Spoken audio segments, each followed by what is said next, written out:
Hello friends, welcome back to my channel. This is Poonam, तुम्हारी एक बार फिर से आप सभी का स्वागत करती हूँ आपके अपने चैनल पूनम एजुकेशन अकेडमी में। सो फ्रेंड्स, यहाँ पर एक अपडेट लेकर मैं आपके सामने उपस्थित हूँ। बीएड वर्सेस बीटीएस के अंदर वोट के लिए बीएड अभ्यर्थियों की ज़िंदगी के साथ किया जा रहा है खिलवाड़। जी हाँ, जब आपका सुप्रीम कोर्ट का आदेश आया था 2018 के राजपत्र को लेकर, भारत का जो राजपत्र है जिसमें एनसीटी द्वारा बीएड को शामिल किया गया था, और वो आपका जजमेंट कहे या फिर जो आपका राजपत्र है उसके अंदर दी गई ये सभी गाइडलाइन सुप्रीम कोर्ट के द्वारा 11 अगस्त को खारिज कर दी गई। तो उसी के चलते काफ़ी बच्चे जो है डिप्रेशन के शिकार हो चुके हैं। कुछ बच्चों ने आत्महत्या तक भी कर ली। तो जिन घर के दिए बुझ रहे हैं, उन सभी चीज़ों के लिए कौन यहाँ पर जिम्मेदार होगा? क्या सरकार इतनी स्वार्थी हो गई है कि सिर्फ वोट के लिए बीएड अभ्यर्थियों को शामिल कर उनके साथ जो खिलवाड़ किया गया उसके लिए आगे नहीं आएगी? यहाँ पर इतने सारे प्रश्न बन रहे हैं और सभी प्रश्नों का जवाब देने की मैं यहाँ पर कोशिश भी करूँगी। जब बच्चे आत्महत्या कर रहे हैं तो क्या सरकार का फर्ज नहीं बनता कि यहाँ पर उनकी पीड़ा को सुना जाए? आप सभी जानते हैं कि जो संसद के अंदर विशेष सत्र आपका कल से आरंभ हो चुका है और वो आपका 22 सितंबर तक चलने वाला है। वहीं दूसरी ओर जो है जो एनसीटी आपकी संस्था है उसके वहाँ पर अभ्यर्थियों के द्वारा 22 सितंबर को आंदोलन किए जाने की तैयारी भी जोर शोर से की जा रही है। तो यहाँ पर एक बड़ा प्रश्न उठता है कि जो राजपत्र जारी किया गया था भारत सरकार के द्वारा कि आपको जो है एलिजिबल माना जा रहा है बीएड अभ्यर्थियों को प्राइमरी के लिए, तो क्या उस पर भरोसा करके अभ्यर्थियों ने कोई गुनाह किया है? अगर कोई गाइडलाइन सरकार के द्वारा जारी की जाती है तो उसी पर तो बच्चे विश्वास करेंगे, तो फिर उनके साथ में ये छलावा क्यों किया गया? तो सभी सवालों के जवाब यहाँ पर आपको मिलेंगे एक न्यूज़ के माध्यम से।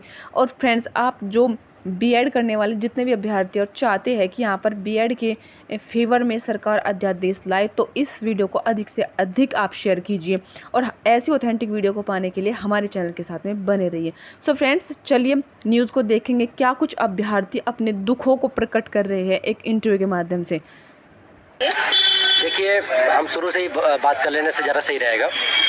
हम बीएड छात्र हैं और बीएड हमने क्यों किया? क्योंकि भारत सरकार ने यही साथी जो राजपत्र लिया है इन्होंने देखिए, भारत सरकार का राजपत्र है। देखिए, साफ साफ लिखा है कि 2 वर्षीय 50% अंकों के साथ स्नातक और शिक्षा सत्र बीएड करने के बाद हम बीएड प्राथमिक शिक्षक भर्ती के योग्य होंगे।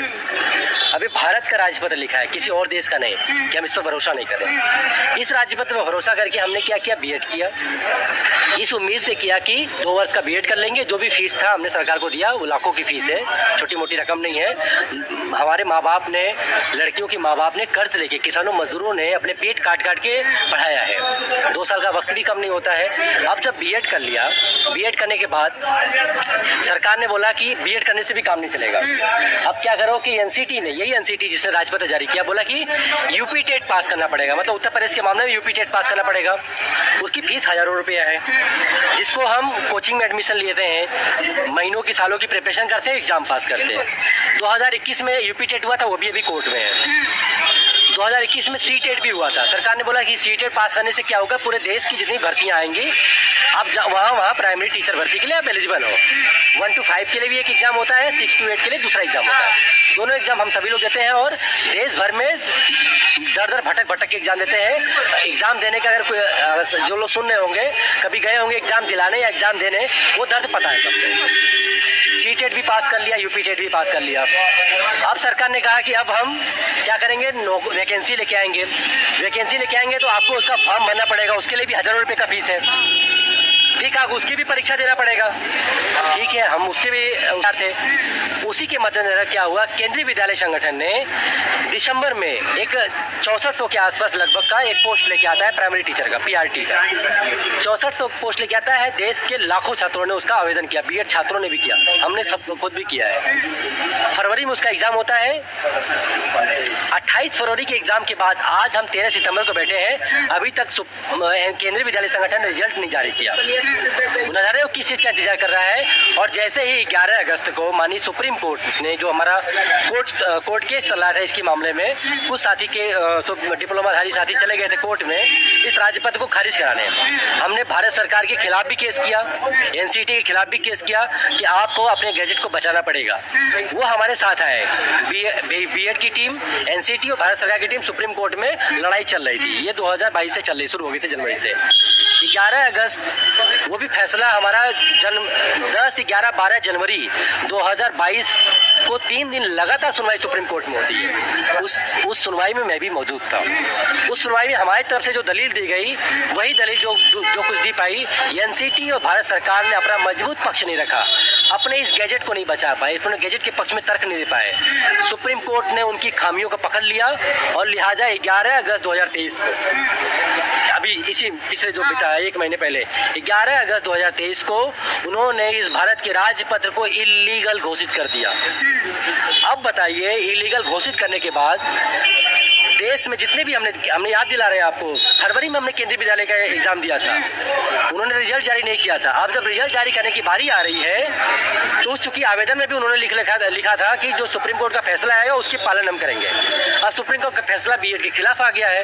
अब उनको रिजल्ट निकालने की जल्दी मच गई। अब वो कह रहे हैं बीएड को बाहर करके हम रिजल्ट जारी करेंगे। सवाल है कि देश के लाखों छात्रों ने जो बीएड किया, टेट सीटेट पास किया, आपको हजारों रुपए देकर भर्ती परीक्षा किया, अब जब रिजल्ट इंटरव्यू करा के नियुक्ति की बारी आ रही है, हमको अयोग्य ठहराया जा रहा है। अभी जल्दी ही 2 महीना पहले बिहार शिक्षक भर्ती जारी हुई, 70,000 के आसपास प्राथमिक टीचर पर। बीएड वालों का भी आवेदन कराया गया, उसमें कोई शर्त नहीं था, सुप्रीम कोर्ट के फैसले का हम लागू करेंगे।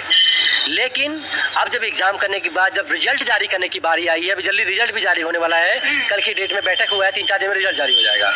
उसमें भी इस टाइप के मीडिया सूत्रों से हवाले से खबर मिल रहा है कि सरकार का भी एक मतलब अधिसूचना है इस मामले में कि वह अभी इनडायरेक्टली लेकिन डायरेक्टली वह बीएड छात्रों का रिजल्ट रोकने जा रही है। ये हमारे साथ इतना बड़ा जुल्म किया गया है जिसका हमने कोई गुनाह ही नहीं किया है। अब हमारा सवाल है कि भारत का राजपत्र गैजेटेड ऑफ इंडिया, इस पर भरोसा करके बीएड करना हमारा अपराध हो गया है। भारत सरकार के राजपत्र पर भरोसा नहीं करेंगे तो किस देश के राजपत्र पर भरोसा करेंगे भारत के नागरिक? बिल्कुल, भारत का राजपत्र, देश के 140 करोड़ भारतवासी गुनहगार हैं, आप उनको भी फांसी पर लटकाइएगा। आपने हमारे सपनों की हत्या कर रहे हैं आप।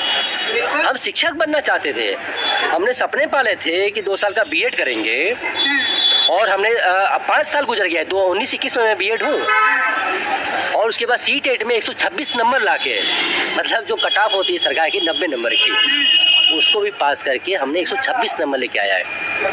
और केंद्रीय विद्यालय संगठन में मेरा 135 नंबर आ रहा है। मेरा इंटरव्यू होकर नौकरी मिलने जा रहा था।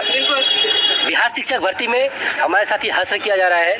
देश के करोड़ों बीएड छात्रों के आंसू हैं आंखों में कि आप हमारे साथ नाइंसाफी क्यों कर रहे हैं। मुझे तकलीफ इस बात की भी है कि एक महिला साथी ने सुसाइड भी कर लिया है। आप महिलाओं के दर्द को समझिए कि किस तरीके से सरकार बोलती है कि बेटी पढ़ाओ का नारा देती है। उसने बीएड किया था, सीटेट पास किया था, जब ये फैसला आया है तो उसने सुसाइड कर लिया। यही आंसू लेकर हम सरकार से विनती कर रहे हैं कि आखिर हमारा गुनाह क्या है। हम देशवासियों से सवाल कर रहे हैं कि देश के करोड़ों बीएड छात्रों का गुनाह क्या है। क्या सवाल तो ये भी है कि टीचर बनने के लिए क्या इतनी कठोर परीक्षाएं देने के बाद भी क्या इस तरह का मतलब कि डिजर्व करते हैं जो अभ्यर्थी हैं। सवाल तो ये भी है, देखिए परीक्षा देते हैं प्राइमरी टीचर के लिए, उसके बावजूद क्या ये डिजर्व करते हैं कि इस तरह की राजनीति उनके साथ की जाए?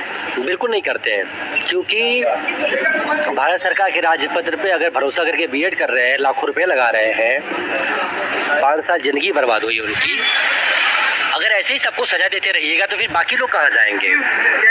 सवाल वही है कि भारत सरकार के राजपत्र पर हम भरोसा नहीं करेंगे तो किस देश के राजपत्र पर भरोसा करेंगे? सरकार ये भी बताए।